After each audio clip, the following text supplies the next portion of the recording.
Antes de ser dito é caos tudo que sinto. Inimiga da vontade, palavra é dobro ou metade, mas é verdade o que minto.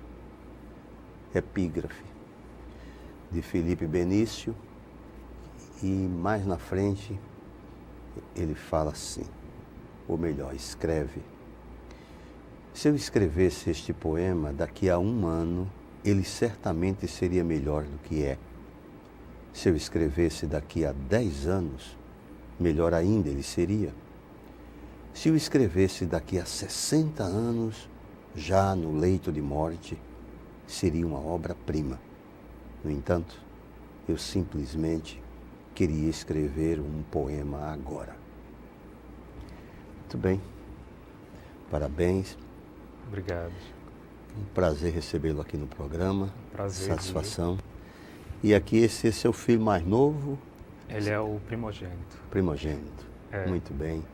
E veio do edital da grafia da imprensa oficial Graciliano Ramos, né? Sim. Então,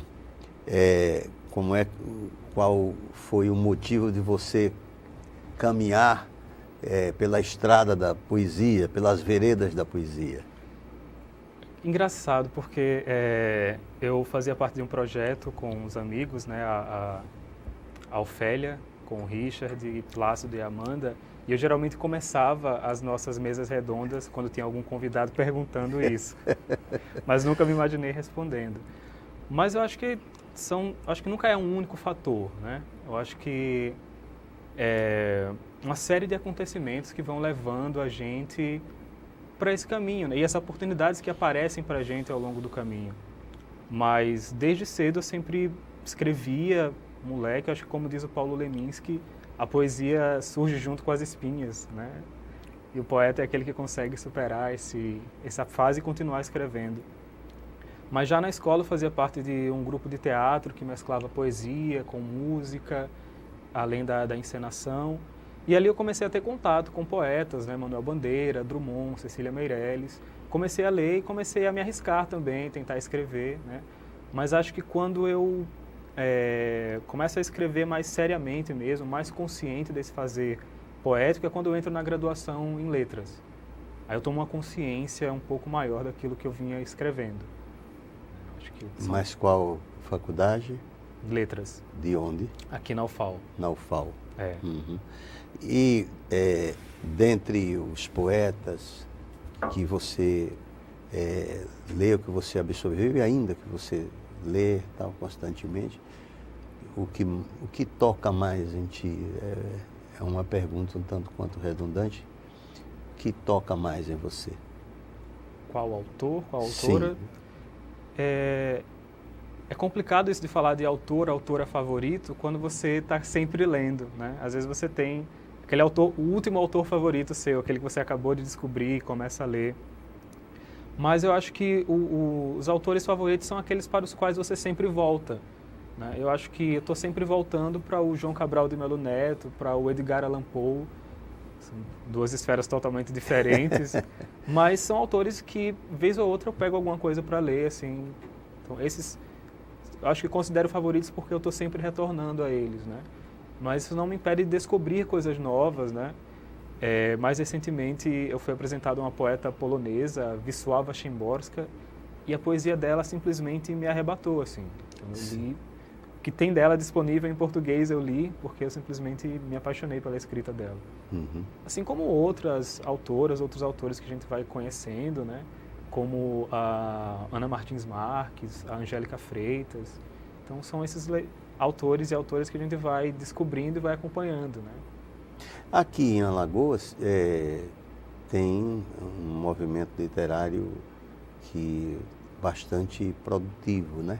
Sim. E, inclusive, você fez parte de um, né? Uhum. E teve aqui o Richard Plácido, a gente conversando, a Amanda, né? Uhum. Também, recentemente, teve aqui. Como é que você observa esse movimento literário atual em Alagoas? É um tema sempre polêmico, né? Quando a gente fala em cena literária, em movimento literário, porque embora esteja todo mundo produzindo a sua literatura, é muito difícil a gente encontrar uma unidade nesse trabalho que está sendo feito, né? Mas, de fato, eu acho que nunca se publicou tanta literatura em Alagoas como nos últimos anos para cá. Eu acho que o edital da imprensa oficial tem um papel muito importante nisso, né? Com as ressalvas que a gente sempre deve fazer, né? Mas eu acho isso muito válido, né? Eu acho que falta um pouco para a gente, talvez, mesmo com tanta obra vindo a público, um pouco mais de iniciativa independente, né? Eu acho que tem poucas iniciativas nesse sentido aqui em Maceió, né? Agora eu lembro de certeza do Jean Albuquerque, né, que publica os livros dele de maneira independente. Eu acho que isso é um caminho que a gente podia explorar mais. Uhum. A poesia falada, a poesia interpretada, vem de uma época lá dos anos 70, 80. A gente ia muito às praças dizer poesia, procurava assim bares para dizer poesia e tal. Eu vejo isso agora, o pessoal retomando isso de certa forma, entende? E até na própria rádio, né? Sempre divulgando a poesia e tal. E eu sou apaixonado, até porque o nome do programa é Café com Poesia, por poesia. Você também, além de poeta, você está estudando, fazendo doutorado. Isso. Na Universidade Federal de Alagoas. Sim. Qual é a temática? Eu estudo ficções distópicas contemporâneas, mas para narrativa, né? Não é poesia. Como é, você pudesse, em trocados e miúdos, como a gente fala popularmente, dizer para os telespectadores? Eu acho que, grosso modo, né, se as utopias representam sociedades melhores, as distopias representariam sociedades piores. Então, é basicamente com isso que eu estou lidando. E já está no curso do seu trabalho em quanto tempo? Eu estou exatamente na metade. Na metade. Do doutorado. São 4 anos, São né? 4 anos. Teve aqui o Milton Rosendo, que é poeta também. Um grande poeta. E a gente conversando e ele falando sobre o doutorado que ele fez em cima da invenção de Orfeu, de Jorge de Lima. Sim. Ele disse que chegou um momento que não estava mais se segurando. Ele dizia, olha, eu estou totalmente absorvido, por isso eu tenho que sair. Pegou a chave, abriu, trancou a porta e depois não conseguia mais abrir para retornar em sentido figurado. Imagético é exatamente isso, né? Você caminha, né? Quando vai para um trabalho assim, não é? Sim. Imagino o que é. Há sempre aqueles períodos de autorreclusão, né? Que você precisa ficar meio que afastado de tudo. Não é fácil. Mas tudo bem.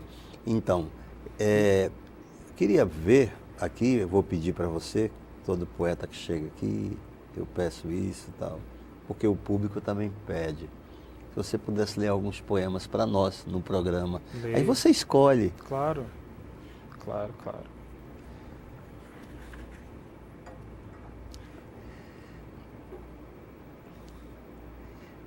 Seu trabalho com poesia, a gente fica observando, atento aos poetas que aqui chegam, né? Que a devoção com a literatura, principalmente com a poesia, e que como a maneira como expressam isso, que a gente... Aí eu li esses 2 poemas seus que eu achei maravilhosos, cheios de imagens belíssimas, né? Muito bonitas. Você falou lá dos anos 70 que você citava poema, acho que é um movimento que chega aqui no Brasil já herdado dos beatniks, né, lá nos Estados Unidos, que liam poesia também. Exatamente. Eu acho que a gente está tendo um retorno muito bacana para essa poesia oralizada, né, que algumas pessoas vão chamar de poesia expandida. Eu acho que um nome muito importante nesse cenário é o Ricardo Aleixo, né? Sim. Poeta e performer. Então, assim, acho que não sou um Ricardo Aleixo da vida, mas aqui e acolá eu leio os poemas quando sou convidado. Mas é o Felipe. Felipe Benício, por favor. Chama-se Poema Neo-Indianista. No coração da floresta equatorial, uma criança ameríndia escreve no ventre da terra a semente de uma futura seringueira. Do látex, traduzido em borracha, é composto um belo coturno, que adorna os pés do homem da lei, que em nome da lei chuta, pisoteia e desfigura a face de um velho pajé. Muito bem, muito bom, muito legal. É muita musicalidade, imagem, né? Que você, na sua poesia. Sim. Fica à vontade para ler outro. O programa é assim mesmo, informal, a gente tomar um cafezinho, ler poesia, claro, falar. Claro. Fique à vontade, aqui é tranquilo. A casa aqui é sua. A casa é do poeta, né? Então eu leio mais um poema? Sim. Ok. Meu olho traidor. Meu olho traidor, tão dedicado a coisas vãs, nunca aprendeu totalidades. Uma perna, um farol, um pássaro rasante, quinas de parede, um livro azul. Meu olho traidor, inútil para o futebol e para as forças armadas, um perigo nas escadas, nas estradas, perigoso nas sacadas. Meu olho traidor, tão detalhista, pois tão somente detalhes é o que vê, sempre enviesado, de esguelha, de soslaio. Meu olho traidor vê o mundo, um pedaço por vez. Por isso tantos versos, tantos rascunhos, por isso poucos poemas. Olha aí, que maravilha. Eu também tenho um olhar também traidor. Também eu, para o futebol, não, nem para as Forças Armadas. Achei bonita a imagem do livro azul que você coloca e tal. É a poesia, né? Essa força que a poesia tem, né? Sim. Eu acho que é esse olhar da arte, né? Que sempre vê as coisas de um jeito meio enviesado, né? Nunca tão diretamente, assim. Uhum. Você, desde garoto que você escreve? Sim, daquela forma que eu falei, né? Acho que escrevia como qualquer outro adolescente, sem nenhuma pretensão, né? Não me considero um grande poeta desde a adolescência, como algumas pessoas fazem, né? Simplesmente escrevia. Uhum. Simplesmente escrevia. Como não tinha esses talentos para o futebol, nem para as Forças Armadas, sobrou minha literatura. Mas ótimo, porque aí sobrou para uma coisa espetacular, genial. No futebol também não deixa de ser, mas, enfim. As Forças Armadas não sei bem. Mas a sua poesia é muito bonita. Obrigado. E muito musical também. Não é? É muito interessante quando a gente está conversando com o autor, que comumente eu pego poemas e não conheço pessoalmente o autor, porque tem gente de Alagoas, tem gente de fora daqui, enfim. Mas quando dialoga assim, quando a gente dialoga com o autor, a gente aprende também, não é? Claro. É uma troca de... Eu acho que, inclusive, o diálogo é a base central, assim, da minha construção literária, né? Falei para você que eu tinha feito parte de um grupo literário, Elisa, né? Que é o Exercícios Literários Sabatinos, que é com o Richard Plácido, Amanda Prado e o Luiz Felipe. E nesse período que eu convivi com eles, né, 4 anos, a gente dialogava bastante sobre os nossos próprios textos. Né? Então, nessa convivência, eu aprendi muito sobre a minha própria escrita. Maravilha. A gente vai continuar conversando já depois do nosso intervalo. A gente vai continuar com o Felipe Benício falando sobre a poesia. Já a gente retorna.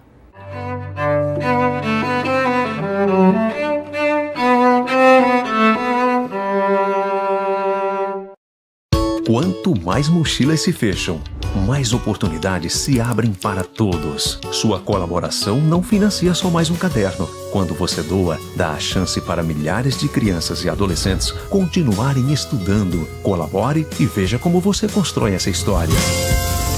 lbv.org/nota 10. Proteger a infância é acreditar no futuro.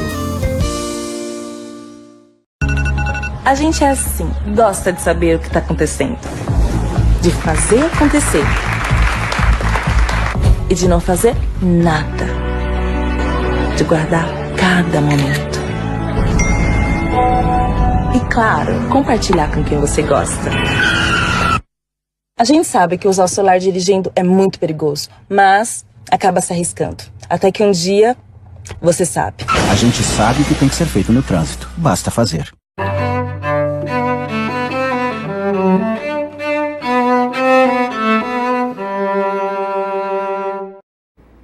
Retornando então ao programa Café com Poesia, conversando com o poeta Felipe Benício e aqui trazendo o poeta o seu livro, Do Caos e. Do Caos e, o que significa esse título? Então, eu acho que o máximo que eu posso fazer é dizer o que é que esse título significa para mim, né? O que para algumas pessoas pode ser muito importante, né? Tipo, a palavra do autor, né? A chancela final, né? Na interpretação de uma obra. Mas para outras pessoas, e eu incluso nesse grupo, pode não significar muita coisa ou até quase nada, né? Afinal, eu parto do princípio de que a obra ela precisa existir por ela mesma. Eventualmente a gente vai estar no mesmo espaço, como agora, né, aqui, o que não impede dela mentir sobre mim e eu mentir sobre ela, mas em 90% dos casos o livro vai estar sozinho e ele precisa sobreviver sozinho, né? Então, feito essa ressalva, o título para mim é, primeiro, essa questão do caos, né? Acho que muita gente associa, o senso comum, na verdade, associa o caos à desordem, à bagunça, né? Mas eu gosto de pensar no caos como uma metáfora para a criação artística, criação literária. A gente pega na mitologia grega, por exemplo, o caos é a primeira divindade que surgiu, ou o termo caos é aquele que vai designar o grande vazio anterior à criação, né?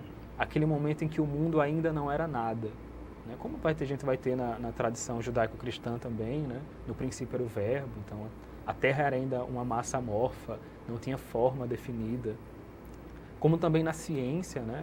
Aquele primeiríssimo grão de areia, o primeiro átomo que deu origem ao universo, e que nele já estava contido todas as estrelas, todos os planetas, inclusive este planeta Terra. Então eu gosto de pensar no caos como esse momento anterior à criação, em que não existia nada, mas que por isso mesmo tudo já existia enquanto possibilidade.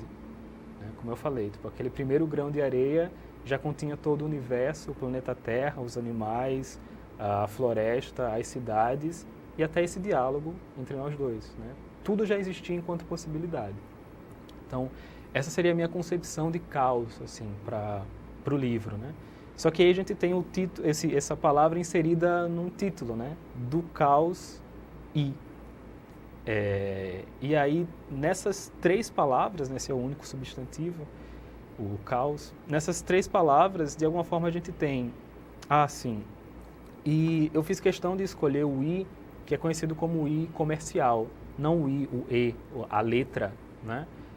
Porque e a gente geralmente, conhecido como I comercial, porque a gente geralmente vê em marcas, né, como Johnson & Johnson, Tiffany & Company, né? E, de alguma forma, esse do caos I remete a esse momento anterior à criação, em que nada existia, e esse I comercial joga a gente lá para frente, para a nossa sociedade capitalista, em que tudo que existe já é um produto, de alguma forma, né? Então, essa seria uma concepção do título no nível macro. No nível micro, esse do caos também pode dizer respeito a todas essas palavras que existiam em mim, nesse meu caos particular, né? Ou no HD do meu computador. E o livro é essa metamorfose, um momento em que isso deixa de ser um caos particular e se torna um produto, que é o livro.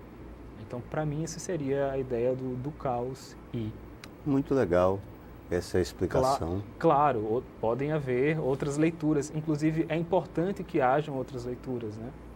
Afinal, o poema, como aquele átomo que originou o universo, ele tem tudo aquilo, ele tem todas as leituras em potencial, né? Então, quando você lê um poema e me diz a sua leitura, a sua interpretação daquele poema, você está me revelando coisas que eu, que escrevi o poema, não sabia. E eu acho isso muito bacana. Tenho muito medo daqueles autores e autoras que tentam proteger a sua obra de qualquer outra interpretação, sabe? Eu acho que o bacana da arte é isso, né? Sim. Quando ela reverbera e traz outros sentidos novos. Né? Sim. E essa troca, né? Essa troca, então, eu gosto muito de interpretar poesia, muito, de poetas vários. E tem uma maneira de entender a poesia, não fazendo absolutamente nada além do que o poeta quis dizer com aquilo, né? O poeta quis dizer exatamente isso. A poesia é maior que a interpretação, né? A palavra, o pensamento. E essa coisa que você colocou, que nesse diálogo que a gente está tendo, anteriormente você estava falando, que vai caminhando por uma estrada bem da metafísica, da física quântica, né? Então, está aqui e a gente não tem essa percepção, até por essa questão que você falou do capital ser forte, e nos tira muito a atenção disso, a sobrevivência e tal, mas que é extremamente necessário esse conhecimento e mergulhar nisso, porque é a nossa existência como ser humano, né? Como componente disso tudo que você falou, né? Claro. Mas isso que você falou também sobre essa questão da interpretação do poema, né? Acho que você como ator deve saber que uma leitura ela transforma o texto também, né? Sim. Então, a leitura a leitura em voz alta já é uma maneira de você interpretar aquele poema, quando você confere uma pausa, quando você prolonga uma pausa dramática, sabe? Sim. Isso tudo confere um sentido novo, né? Recobre o poema de um novo sentido, né? Sim, e atinge também a um número de pessoas que a gente não tem nem usando a tecnologia para literatura. Sim. Eu tenho gravado poemas de por vários poetas e tal, e a dimensão que isso dá é impressionante, além da leitura normal, que se coloca em redes sociais, quando vai a sonoridade da palavra, quando vai o áudio, claro, atrelado com a escrita, claro, aí é impressionante. Existe uma sedução da palavra, né? Eu acho que uma das minhas memórias mais remotas de poesia é um professor de história, o Nildo, que ele coordenava o grupo de teatro do qual eu fazia parte, mas à época eu não fazia parte do grupo ainda. E ele entra na sala de aula recitando Drummond. Carlos, não se mate. Cara, e assim, acho que aquilo me marcou profundamente, assim, ele recitando o poema todo, né? O amor é assim mesmo, hoje beija, amanhã não beija, né? Exatamente. Acho muito bacana. Mas aí, então, vamos aqui focar no seu livro, como é que surgiu tudo isso? Olha, neste livro tem poemas desde 2012. Mas isso não significa que eu venho trabalhando no livro desde 2012. Sim. Né? Acho que o momento em que eu começo embora eu já tivesse o título, o momento em que eu junto todo o material que eu tinha para transformar em livro é em 2015. E aí, novamente, pelo impulso dos amigos, né? Então, vamos lá, né? Vamos mandar um livro para a imprensa oficial, né? Que o edital estava aberto. E aí eu juntei o material naquele 2015 e eu olhei e falei, não é isso ainda que eu quero. Aí desde 2015 eu vim trabalhando o livro, submeti ele a outros editais, né? Inclusive o livro foi finalista de um prêmio nacional, que é o prêmio CEP, que é da Imprensa Oficial de Pernambuco. Ficou entre os 10 finalistas, o que me deixou muito feliz, né? Então, dentre os livros de poesia do país inscritos naquele prêmio, o meu foi um dos 10 finalistas. E foi nesse processo, né? Tipo, eu participei pelo menos de 2 editais entre 2015 e 2017, que foi o da imprensa oficial, e os editais eram aquele incentivo, né? Não, eu tenho que parar, sentar, revisar, e aí nesse processo entraram poemas, saíram poemas, né? Foram escritos novos poemas, e sempre naquela história do diálogo com outras pessoas, né? Eu acho que os primeiros leitores e as primeiras leitoras, né, aqueles que têm acesso à obra antes dela vir a público, para mim foram cruciais. Então tem a minha noiva, que é atriz, então eu geralmente dava os poemas para ela. Como o nome dela? A Rayane Góes. Eu dava os poemas para ela ler. Minha amiga, a Analice, que é pesquisadora de literatura e escritora também, então dava os poemas para ela, além do pessoal do Elisa, né, do grupo que eu falei. E ainda outras pessoas leram, né? Eu acho que eu tive leituras de pelo menos mais 2 pessoas, né, ligadas à universidade, que me deram um feedback muito bacana. Então, o livro, ele é todo ele essa coxa de retalhos, né? Essa grande teia de diálogos, né? Sejam eles fora do texto ou no próprio texto, né? O livro é cheio de citações diretas e indiretas de outros autores, né? Inclusive tem um poema chamado Não Sei Terminar Poemas, que é uma espécie de homenagem, né, a todos esses poetas, essas poetas que eu li e que fizeram a minha cabeça.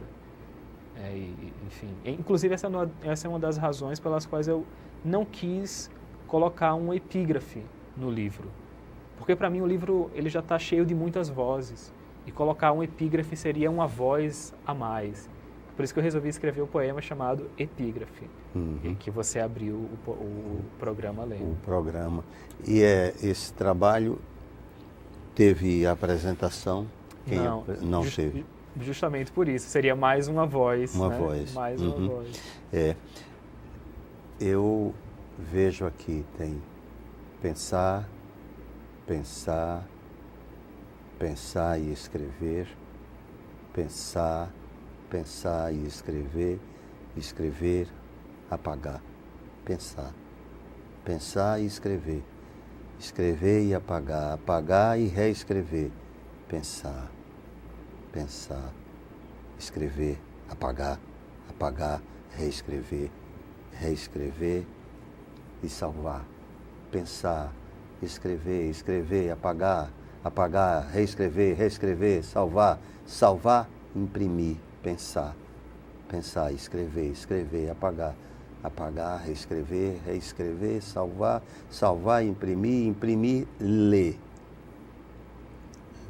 Pensar, pensar e escrever, escrever e apagar, apagar e reescrever, reescrever e salvar, salvar, imprimir, imprimir e ler, ler e rasgar, pensar, repensar, reescrever, reescrever e apagar, apagar e reescrever, reescrever e salvar, salvar e reimprimir, reimprimir e ler, reler, reler e guardar, guardar e descansar, pensar, repensar e reescrever, reescrever e apagar, apagar e reescrever, reescrever e salvar, salvar e reimprimir, reimprimir e reler, reler, guardar, guardar e descansar, descansar e reler.